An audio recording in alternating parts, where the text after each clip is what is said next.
The movie begins with a treasure hunter named Nate hanging upside down from a line of cargo boxes that are also hanging from an open plane. He makes his way up as he fights off various mercenaries and manages to climb into the plane again, but as soon as he gets inside, a red car pushes him back out. As he falls to his death, a hand grabs him just in time, which matches a small adventure Nate had when he was a boy. 15 years earlier, young Nate and his older brother Sam sneaked into a museum in Boston, and Nate would have fallen off the window if Sam hadn't caught him. The orphaned brothers are looking for a map made after the Magellan expedition to use to find an ancient treasure. Unfortunately, as soon as Sam tries to pick the lock, he triggers the alarm and they're caught by the police. The boys are taken back to the orphanage and Nate gets to stay, but because this is Sam's third strike, he must be taken to prison. They give the brothers a moment alone to say goodbye, so Sam takes advantage of this to escape. Before leaving though, he gives Nate his beloved ring to always be with him and promises to come for him in the future.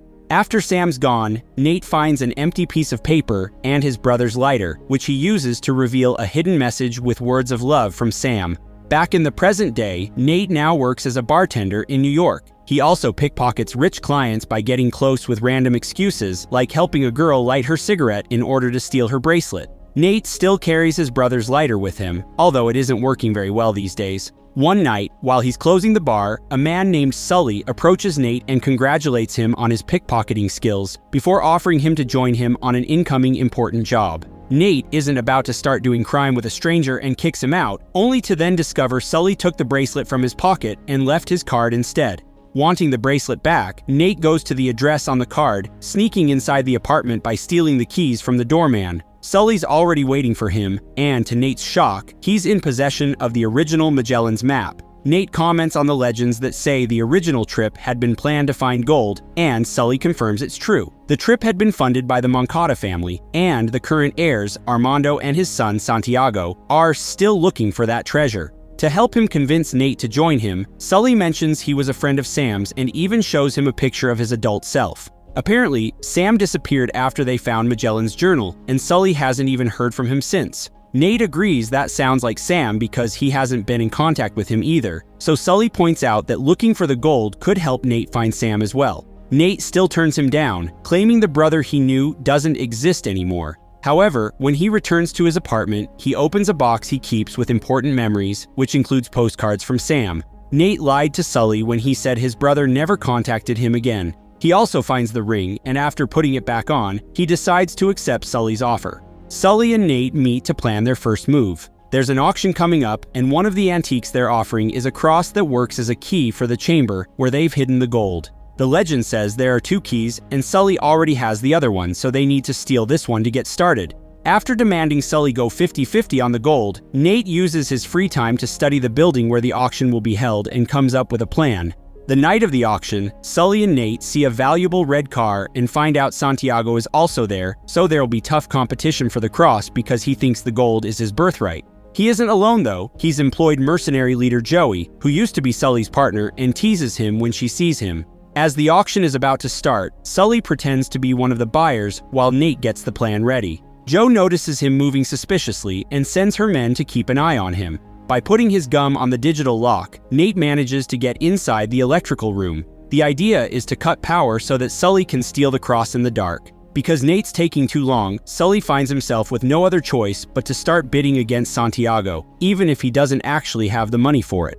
Unfortunately, Nate is found by Joe's men and a fight begins. After exchanging a few blows, Nate runs out of the room and decides to cause a distraction by jumping on the hall's ceiling lamps. Now everyone is panicking and the cross is being taken away, so Sully turns his jacket around and pretends to be one of the workers. As Nate is found and chased by security, Sully puts his hands on the cross and takes it away, saying he's in charge of taking it to the vault, but Joe notices this and goes after him. She manages to corner him and threaten him with her knife, but at that moment, security finds them and tries to arrest her for attacking an auction employee. Sully gets to go away with the cross while Joe fights the guards. When Sully makes it back to his car, Nate is waiting for him, and they agree to go to Spain together.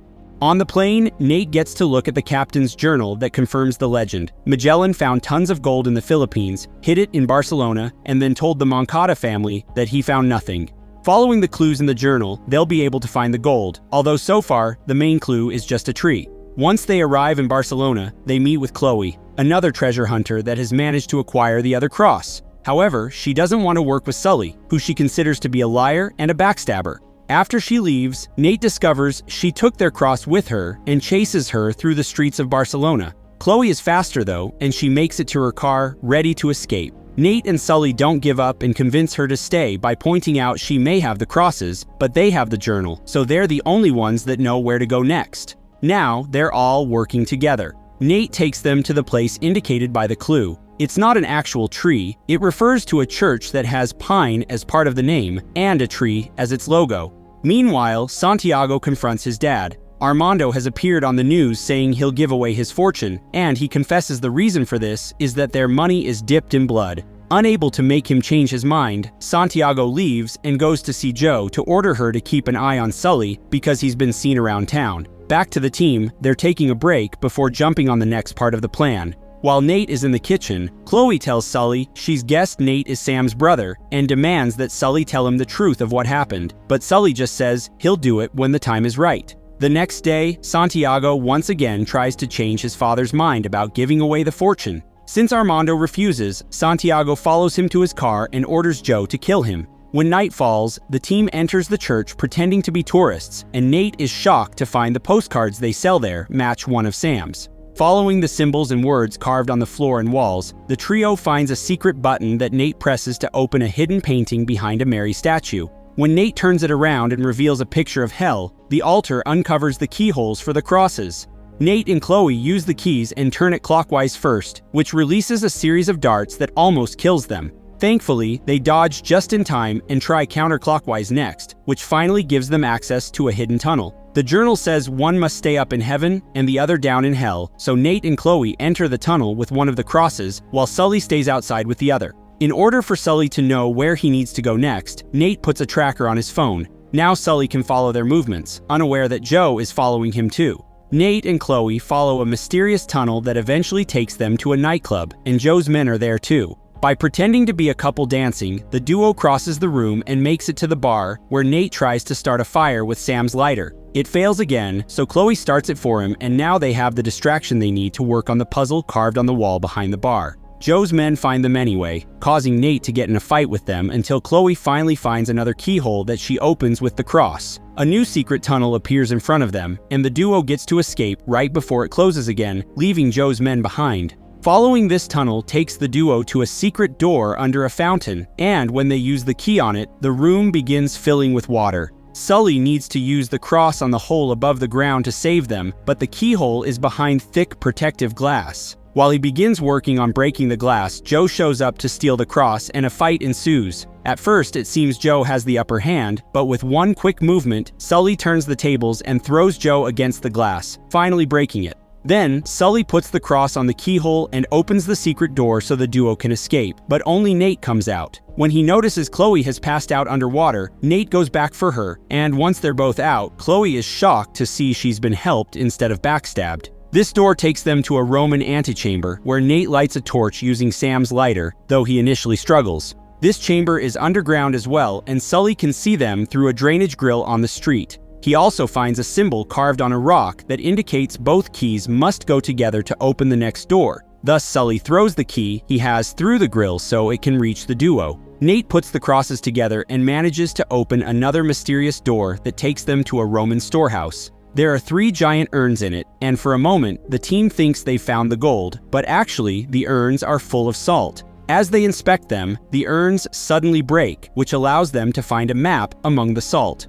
Nate takes note of a route that goes from Spain to the East Indies, but before he can discuss the possibilities, Chloe takes out her gun and demands that he hands the map to her. Nate tries to make a deal with her, but Chloe just tells him he doesn't know the full story of what happened to Sam before knocking him out and running away with the map. Moments later, Sully wakes Nate up, and Nate demands to know the truth. Sully explains Sam didn't ghost him, he's just gone. They had reached the captain's tomb together and found the journal, but on their way out, they were attacked by Joe and her men, and Sam got shot. Nate realizes Sully got away and left Sam there to die, and the only reason why he recruited Nate is that Sam could have told him some of the missing clues he was missing to reach the gold. After calling Sully greedy and selfish, Nate breaks their partnership and leaves. Later, Sully finds Nate to try to make him come back, and Nate accepts, but only because he's been looking at the postcards and decided he wants to finish what his brother started. Meanwhile, Joe goes to report to Santiago about what happened, only to discover Chloe is working for him too. Since she's been more successful, from now she'll lead the operation, which makes Joe rather angry. Santiago and his team get things ready at his private airport, including his beloved red car, which Nate and Sully take advantage of to sneak inside by hiding in the trunk. After looking at the map and deciding their trajectory, Santiago offers a speech about how his family had been betrayed and how he will restore their honor, but Joe interrupts him by killing him. Chloe gets scared and tries to escape, so while Joe and her men go after her, Nate and Sully take the chance to sneak around and recover the map. The plan is to also steal some parachutes and jump off the plane, but when they make it to the cargo hold, Nate can't help confronting Joe to ask her if she really killed Sam. Sully jumps away with the parachute as Nate finds himself in a fight with the men while the cargo is pushed off the plane, taking us to the beginning of the story. Joe's men find Chloe and engage her in a gunfight, which would make it difficult for her to escape by parachute as well. Instead, she decides to get inside the car and drive it off the plane, so when Nate climbs back inside, it's Chloe that pushes him out again. But she's also the one to grab his hand and guide him to one of the falling cargo boxes, dropping on top of it and opening its parachute, which allows them to safely land in the middle of the sea. The duo drifts around for a while until eventually the waves take them to the Philippines, where they check in at a hotel using Sully's credit card. Chloe prints a map that follows the same dimensions as the real one, and using Sam's postcards, Nate realizes the map doesn't pinpoint the exact spot to find the treasure. Sully was right. Sam did try to leave Nate the last clue, so Nate and Chloe spend the night trying to decipher his messages. Chloe gets tired after a while and goes to bed, but Nate refuses to give up, and this turns out to go in his favor because he realizes he hasn't used the oldest trick in Sam's book. Since the lighter still won't work, Nate uses a candle to reveal a secret message on a postcard telling him to use the crosses as a compass. Nate does exactly that and finally discovers the location of the gold, writing the coordinates on a piece of paper before going to bed too. The next morning, Joe and her men arrive at the area, while Chloe wakes up first and finds the paper with the coordinates. She decides to take the note with her and leave Nate behind, but when Nate wakes up alone, he isn't worried because she left the wrong coordinates on purpose, already guessing Chloe would betray him. Nate takes a motorboat to the cave indicated by the coordinates, unaware that Joe sees him from afar while looking around the wrong place. Inside this cave, Nate takes a swim to go through an underwater tunnel and comes out inside another cave where both of Magellan's ships have been hidden all these years. As Nate finds the gold inside, Sully shows up in the cave as well, thanks to the tracker he still has in his phone. He tells Nate that Sam would be proud of him, but before they can discuss things any further, Joe and her men show up, so the duo hides inside a secret compartment. With the help of 2 helicopters, Joe's crew airlifts the entire ships through a hole on top of the cave, so Nate and Sully come out of their hiding spot to grab as much gold as possible together with a dagger and a sword to defend themselves. Then, they go upstairs and fight the crew until they throw every man off the ship. Now Sully can climb up the chains that are holding the ship and reach the helicopter, where he pushes off the men he finds and takes over the control to fly away from Joe, who is on the other ship. Joe orders her pilot to follow Sully, causing her ship to hit the other. Her men jump into Nate's ship and begin a fight. Thus, Nate beats them up and gets to steal some guns from them. He also finds some gunpowder lying around. Sully guides the helicopter through a narrow passage between cliffs to lose the chasers, but Joe is waiting for him at the other end, so he has to pull a very risky maneuver to not crash against them. But this is only a temporary dodge. Joe and her ship are still coming after them, inspiring Nate to take extreme measures. Using the gunpowder he found, Nate puts a ball inside the ship's cannon, and after a few failed tries, he manages to make Sam's lighter work and fires the cannon at the other helicopter. Joe jumps off the ship before it crashes against a hill with the helicopter on fire. Nate and Sully think they've won, but it turns out Joe has jumped onto their ship and is now releasing the anchor to keep them from escaping. It's obvious that the ship won't hold for long, and Joe and Nate exchange a few blows before Nate begins climbing the chains to reach the helicopter. Seeing Joe is coming after Nate, Sully decides to finally change his ways and sacrifices his bag of gold by throwing it at Joe, causing her to fall into the ocean. Then, Sully helps Nate into the helicopter right before the chains finally break and the ship falls on top of Joe, killing her. The ship gets to float for a few seconds before it begins sinking, and Nate figures they can dive for treasure later, but this won't be possible. The Philippine naval units are approaching, so the treasure will end up in the hands of their government. As the duo flies away, Sully laughs when he sees Chloe trying to follow them on a motorboat, but he also laments the lack of treasure. However, Nate surprises him by showing him the gold he's managed to hide in his pants. Meanwhile, in a prison in the middle of nowhere, Sam writes Nate another postcard telling him to watch his back. Months later, Nate meets with an agent working for a man named Roman, who is interested in his ring and wants to exchange it for a Nazi map. The agent tries to betray Nate by taking both the ring and the map, but Sully shows up and creates a distraction so Nate can recover both items. As the duo leaves together, they're caught by an unseen person. Thank you so much for staying till the end. If you enjoy this video, please consider leaving a like, and don't forget to subscribe and hit the notification bell for future uploads.